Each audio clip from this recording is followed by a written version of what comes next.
Open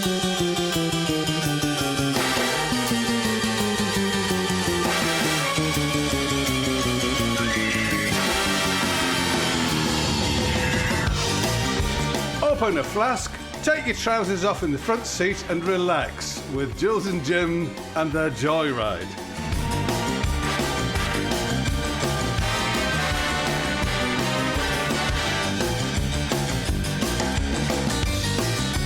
Our guest today is often found skulking around the ladies' underwear department wearing his omnipresent Mickey Mouse gas mask, tormenting the sale girls with his fiddling stick and sticking his head around the changing rooms shouting, "Your girdle's on fire." He is, of course, the top actor, Mark Benton.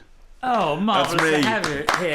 Thanks for having me. How about that for an introduction? But had you prepared that one for Mark, or could it have been for just That was whoever a- it might have been? That was a kind of, it was a general purpose introduction. Well, I liked it. I loved But it it. kind of fits. I thought it was apt. Because I've known you we've known each other for a long time. A long time. And it always seems to me that you're always driving everywhere. You don't drive. You don't get the train or the bus. Or you just drive everywhere. Well, obviously, I'm driving everywhere at the moment. But yeah, I do. I like my car. I know you do. I like to have a drive around, you know. It's your little haven, isn't it? Play music. It's the only place I can get away with playing heavy metal without anybody shouting at me. Oh, interesting. You're a heavy metalist in the car? Yeah, well, I was a headbanger when I was young, and I was into noise, and I still have a penchant for a bit of noise as well. Yeah. And do you find that, for instance, what's one of the most what's the most exciting piece of heavy metal you listen to in the car? Well, it always changes, doesn't it? I mean, I used to love Ministry, and I remember when I discovered Ministry, and it was kind of industrial, was something I'd never heard of, and I loved it. I used to play it full blast in the car, and I tended to drive a little bit faster, which isn't always a good thing.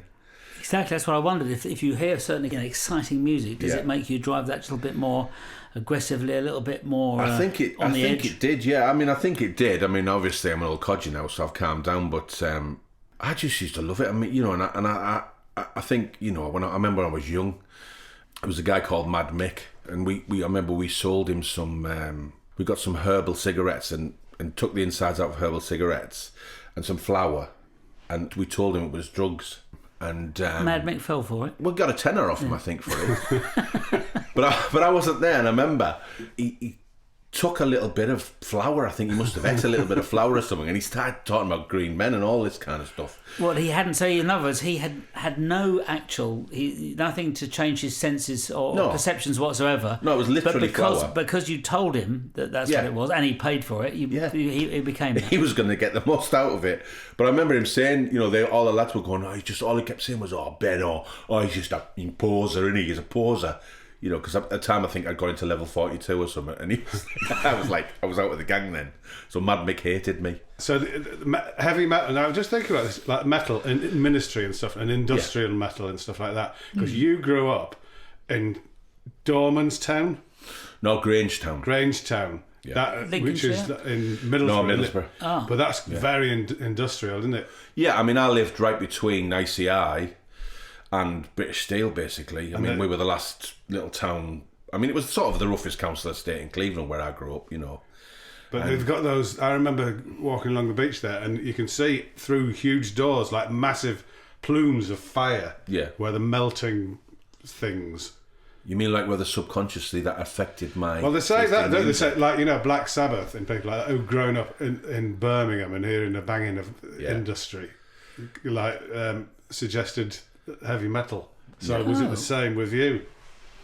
I don't know, it might have been. I mean, who knows subconsciously? I mean, it was like that when I grew up, I mean, literally we were in the works, and, one side you'd see the fires going off at ICI, and the other side you would get the steel rolling through the mills, and the blast furnaces were there as well, because my granddad worked on the blast furnaces. And maybe, I don't know. I love a bit of that. Did you a bit of industry? Yeah, I love a bit of industry. If I could paint well figuratively, I think I'd go around and paint a bit of industry. Yeah, it's quite difficult to paint a hot ingot, because when I was at art school, we used to go around to the Bell Foundry in Whitechapel, and it's really hard to paint fire that looks like fire. But Mark, when you were there, surrounded by these great furnaces and industrial things, do you expect that you were going to go and work there? Well, of course, by the time I'd got to working age, there was no jobs. I mean, there was the only unemployment was like there was nothing going on at all. So you thought I'll go to RADA instead? I'll become an actor instead. Well, actually, the thing was, my uncle was an actor, and when he was an actor, it was sort of unheard of from where I'm from, Middlesbrough, you know, around that area, unheard of for people to go and become actors.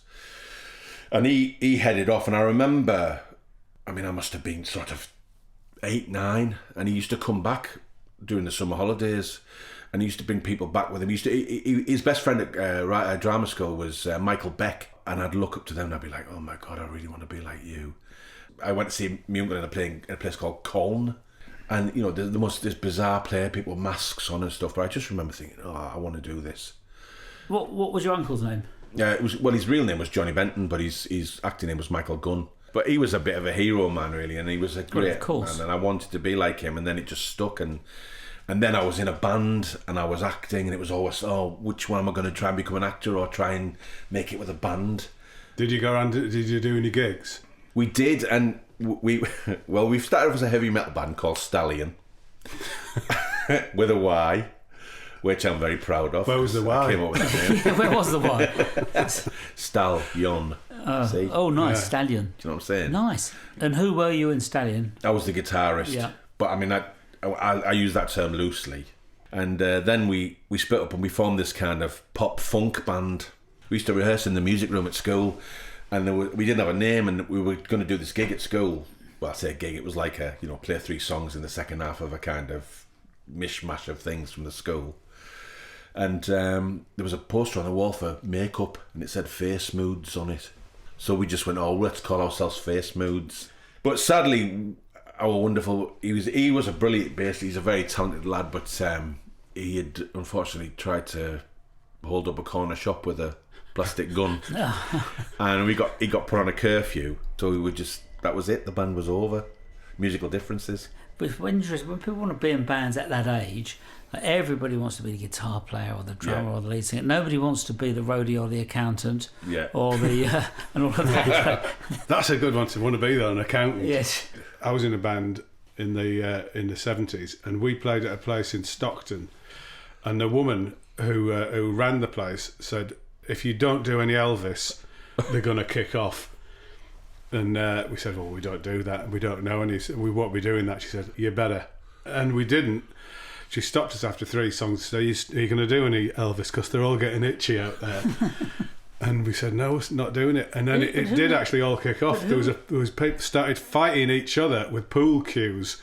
Have you ever had anyone having a fight in front of you on stage? Oh, frequently, yes. I mean, that was the good part of the learning curve. But I mean, I think that was the thing. Places used to be much rougher. I think they used to get fights in places like Grafton, didn't you? In pubs and things like that, and you just sort of ignore it, sort of carry on playing, try and calm them down.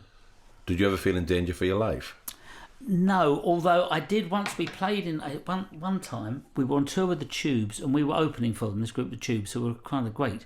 But in this one particular town, the local sort of band who was sort of happening at the time, they opened for them. But it was agreed we could go on in the middle, but we weren't on the bill. So the curtain comes down after the first local band's been on.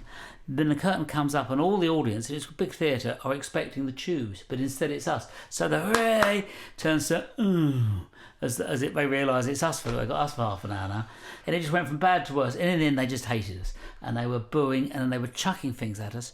And the security man came onto the side of the stage and said to me, "You've got to tell them to get off. We can't guarantee your safety any longer." And they were, and in the end, it was like sort of a load of missiles coming onto the stage. And Glenn Tilbrook did a thing that was brilliant in that he said, "Do you really hate us? If you really hate us and want us to take off, stand up, put your hands above your head and applaud and cheer as loud as you can come on." Go, hooray! And so we went off to a standing ovation. Unbelievably. Brilliant. Did you drive around to your gigs? At the time, I didn't have a car. No, What was your first car? My first car cost £250 on the road. And it was, I still wish I had one now. It was a Saab, but it was the old shape. It was the round shape. Oh, nice. Very nice shape, yeah. And it was the estate version, and it had fins at the back. Did that have a particular name? I don't remember it having. I just remember it being I think it was a 95 or a, because there was a later version that was called 95 as well, but this was a 95 or a 94. Yeah. And my dad bought it for me, and it cost 50 quid for the car, it cost 50 quid to tax it, and it cost 150 quid for the insurance. And I used to sit in the drive and, like, you know, act like I was driving it. And he got it going, and it wouldn't go. I mean, I loved that car. Bright orange it was, and everyone used to take the mickey. And it didn't have a boot handle. You had to put, you know, the handle was, you had to put it in to open the boot, and it wouldn't go above 60.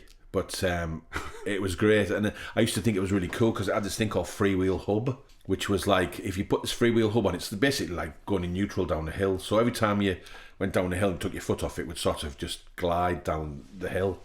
Yeah, I loved it, that car, and I gave it to. I left to go to RADA, actually. The Royal Academy of Dramatic Art. But could you have not taken the Saab to the Royal Dramatic Academy? No, I was too scared to drive it in London, and I didn't even know if it would make it to London, you know.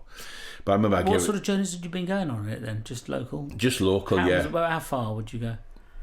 Go to York or Newcastle. Oh.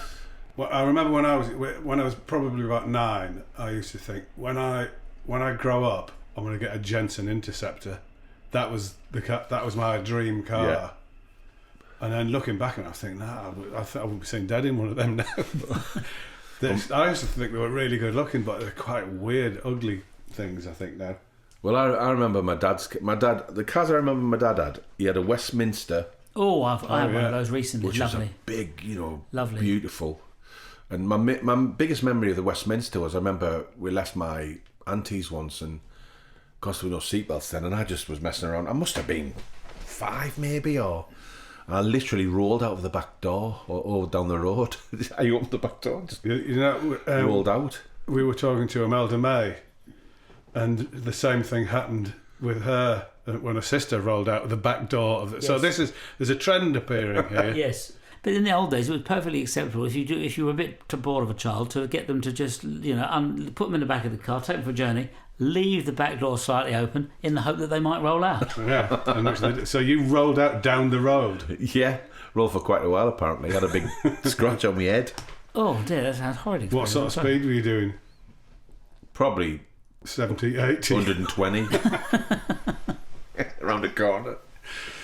That's quite a thing, though, to fall out. It's very painful. I did fall out of a car. We had a Bedford van. You've done it as well. We had a Bedford van with sliding doors, right?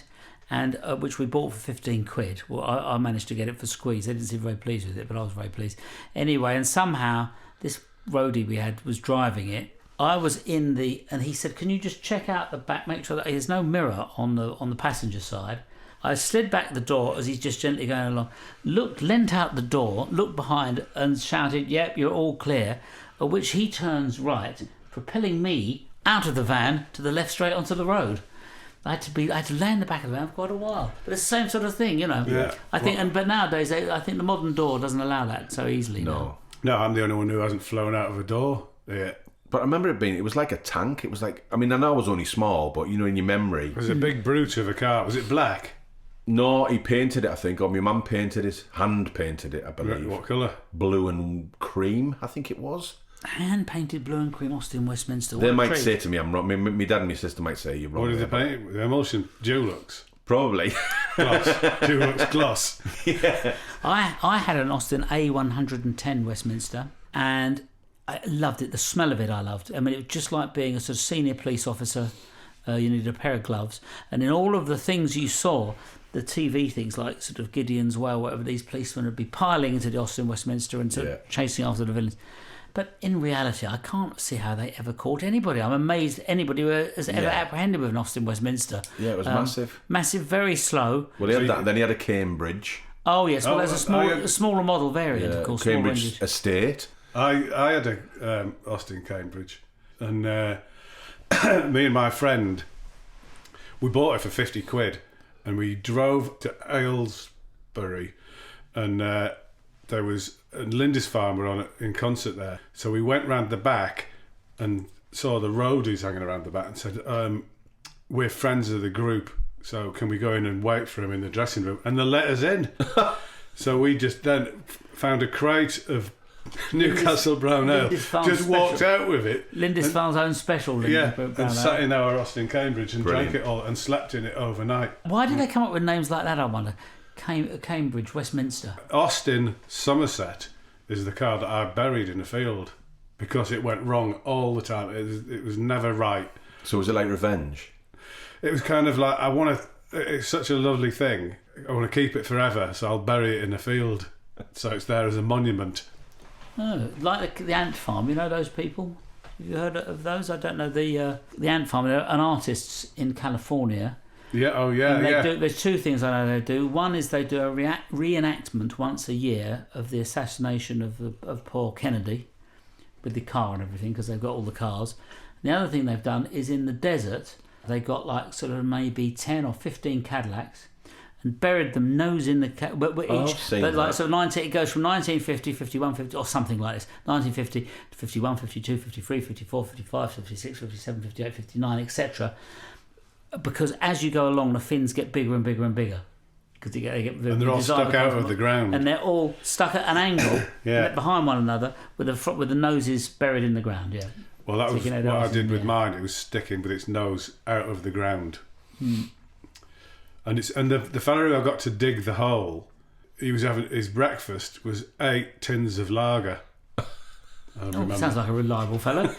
And what did he think about what did you say to him? He didn't ask any questions. It was actually for a documentary. They wanted me to do something, right? To have a story around it. So I want to get rid of that car, but I want to keep it, so I'm going to bury it. Oh, Jim, do something daft, will you? Yeah, that was pretty much it. Yeah.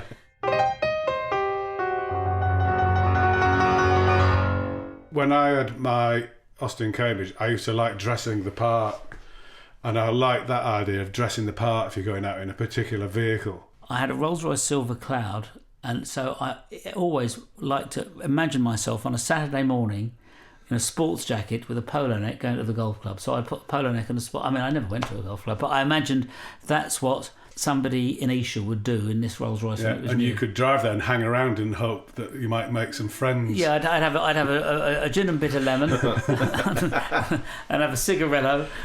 Yeah, just hang about. It would be great, yeah. I'm just racking my brains to think, what would I wear to go in a bright orange Saab? Well, Swedish, kind of Abba, sort of naked. You could have one of those. Naked, of course. Yeah, naked with one of those big orange bouncy. What they call those big orange bouncy things you used to bounce on? Oh, I know. With the two little horns. Ears. Not a whopper. What are they called?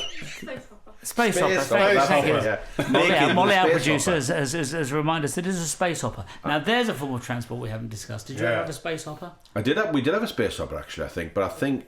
you say we, did you share it? We shared them, of course. Among the household, with your mum and dad. Yeah, I remember we used to have a car, and we wrecked this car. It was an old car, and we used to have mud fights. Do you know Clarty Marty? We used to have Clarty Marty, which is basically mud and water, and you make mud cakes and all that. But we used to fight. We wrecked this car. My dad had got this car, put it on the drive to do up or something, and we completely. The whole street would come and play in this car. It was great. He must have been heartbroken. Look what my children have done. They've got the whole street to come and ruin. Exactly.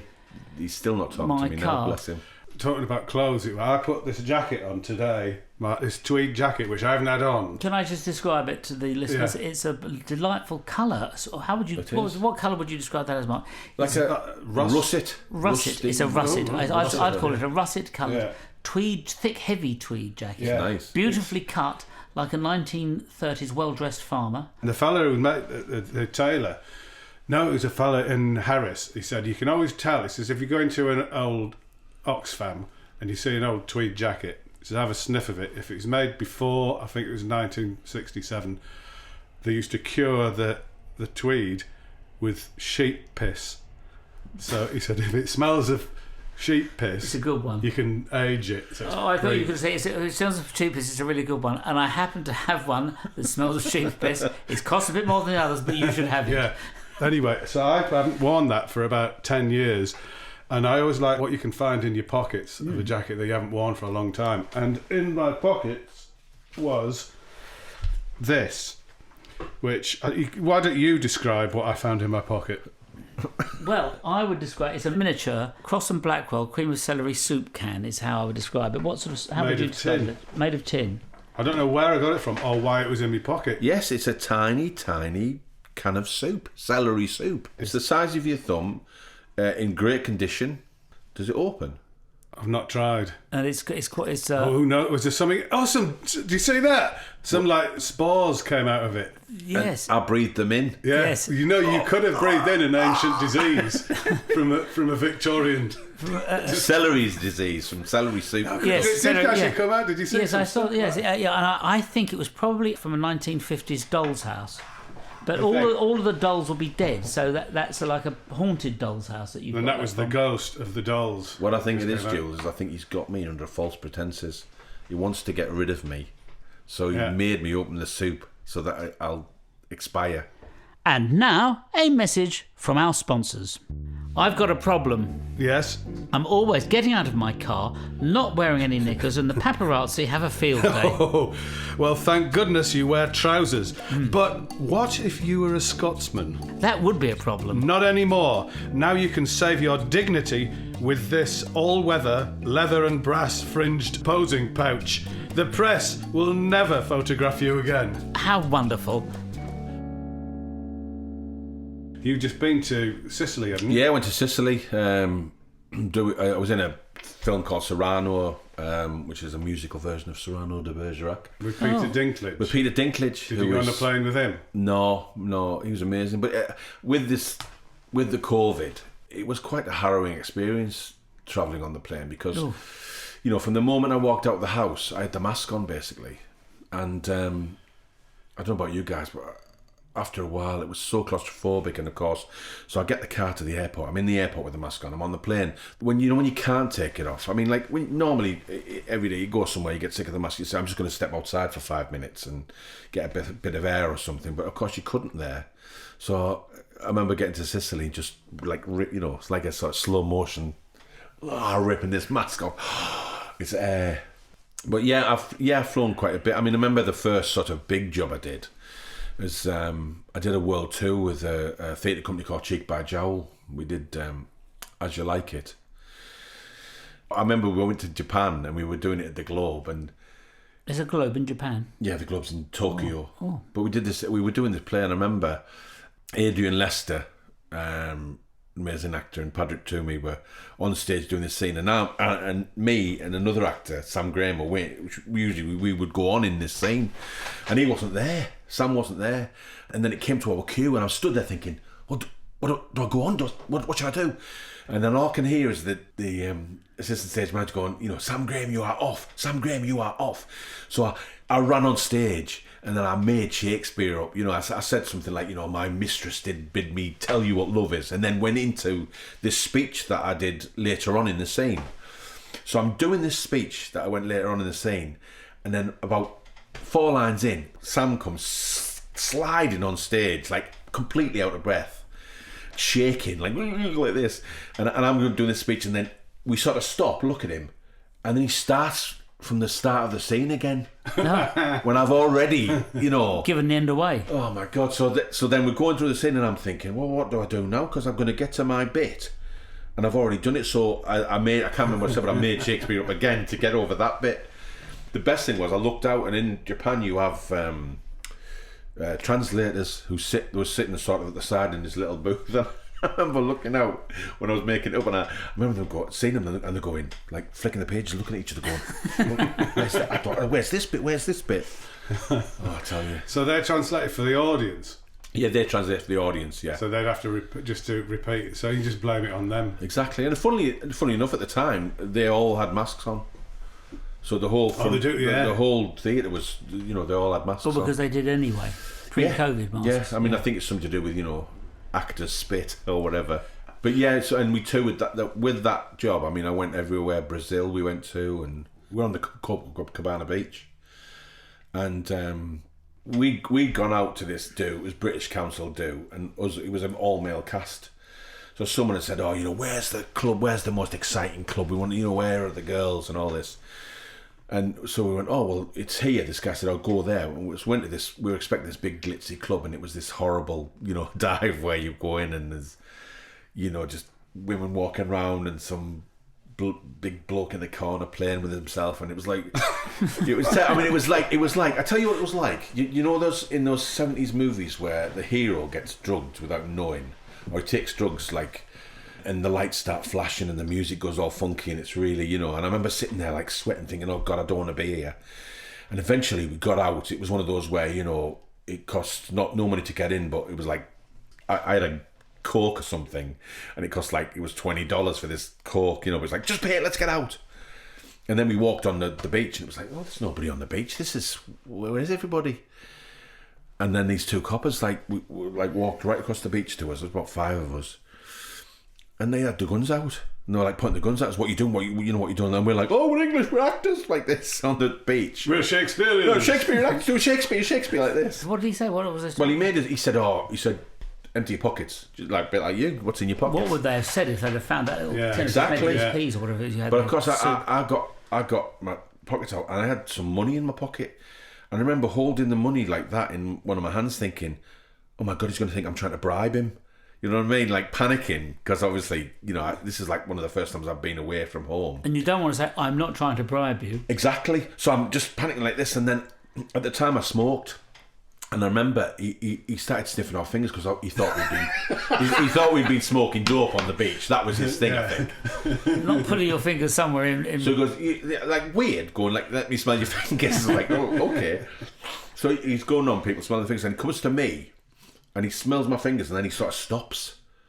And then he smells them again. Like the sniffer dog. Oh yeah. My God! And I'm standing there thinking, oh no, cigarettes like this. And he, honestly, it felt like, I mean, it must have been seconds, but it's one of those situations where you know you're standing there thinking, and it felt like forever that he's sniffing my fingers. and then eventually he sort of went, okay, and then he walked us back to the hotel.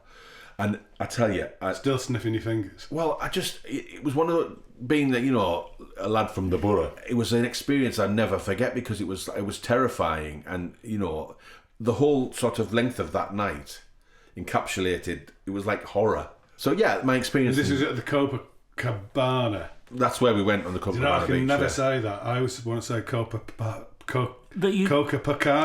You don't think this terrifying thing with this policeman with his suspecting you of some drugs misdemeanours. Yeah. You don't think it was karma related to the years earlier when you tried to sell Mad Mick talcum powder and herbs from herbal tobaccos as drugs? Yeah, it might be. He may have been related to Mad Mick. You never know. Yeah. Well, I'd like to say thank you very much, Mark Benton. It's been wonderful hearing about the Shakespeare. I had no idea of the sort of excitements that Shakespearean actors got involved with. Yeah, it's rock and roll. Yeah, it's having your fingers sniffed on a beach. I'd never imagined that. I don't know if somebody said to you, even if it was an official of the law, if they said to you, "Can I sniff your fingers?" Would you'd have a sort of question mark over that, wouldn't you? A massive question mark. But if he said, "Can I sniff your ass?" Yes. That would be even worse.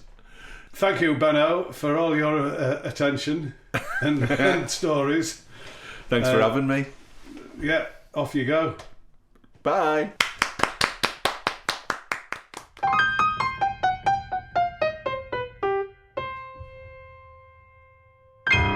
So there goes Mark Benton, the Shakespearean actor who's had his fingers sniffed. He sold me this just before he left. It's this white powder and this stuff here. It was £100, but he said it's really good. Yeah. Perhaps you'd like to try some and see if you can see some spacemen. Well, that's self-raising, and that, on the other hand, is a packet of Trill budgie feed.